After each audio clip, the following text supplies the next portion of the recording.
हाय guys, अस्सलाम वालेकुम and welcome to Fame TV.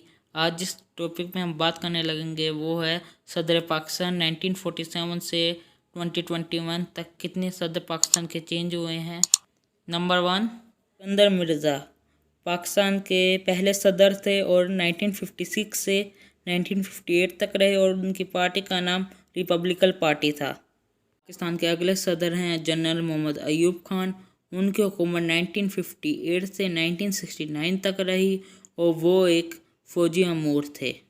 और दोस्तों, पाकिस्तान के अगले सदर हैं जनरल मोहम्मद याहिया खान। उनकी हुकूमत 1969 से 1971 तक रही और वो भी एक फ़ौजी अमूर थे। आगे बढ़ते हैं, पाकिस्तान के अगले सदर जुल्फ़िकार अली भुट्टो और उनकी हुकूमत 1971 से 1973 तक रही और वो पब्लिकन पार्टी से थे। और दोस्तों, आगे बढ़ते हैं, पाकिस्तान के 5वें सदर फैज़ल इलाही चौधरी के बारे में बताते हैं। उनकी हुकूमत 1973 से 1978 तक रही और वो भी पब्लिक पार्टी से थे। आगे बढ़ते हैं, पाकिस्तान के अगले सदर हैं मोहम्मद ज़ियाउल हक। उनकी हुकूमत 1978 से 1988 तक रही और वो भी एक फ़ौजी अमूर थे। दोस्तों, पाकिस्तान के अगले सदर हैं गुलाम इसहाक खान। उनकी हुकूमत 1988 से 1993 तक रही और वे एक आज़ाद उम्मीदवार थे। आगे बढ़ते हैं, पाकिस्तान के अगले सदर हैं फ़ारूक अहमद लगारी। उनकी हुकूमत 1993 से 1977 तक रही और वो पब्लिकन पार्टी से उनका ताल्लुक़ था।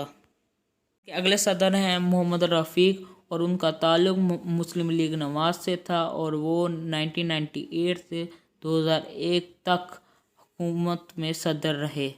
और दोस्तों, आगे बढ़ते हैं, पाकिस्तान के अगले सदर हैं परवेज़ मुशर्रफ और उनकी हुकूमत 2001 से 2008 तक रही और वो भी एक फ़ौजी अमूर थे। पाकिस्तान के अगले सदर हैं आसिफ अली ज़रदारी और उनकी हुकूमत 2008 से 2013 तक रही और वो भी पब्लिकन पार्टी से थे। पाकिस्तान के अगले सदर हैं ममनून हुसैन और उनकी हुकूमत 2013 से 2018 तक रही और वो मुस्लिम लीग नवाज़ से उनका ताल्लुक़ था। पाकिस्तान के अगले सदर हैं आरिफ अलवी और जो अभी मौजूद हैं और उनका ताल्लुक़ PTI से, पाकिस्तान तहरीक इंसाफ। उम्मीद है आपको वीडियो अच्छी लगी होगी। अगर वीडियो अच्छी लगी है तो लाइक कर दें, चैनल को सब्सक्राइब कर दें। अल्लाह हाफ़िज़।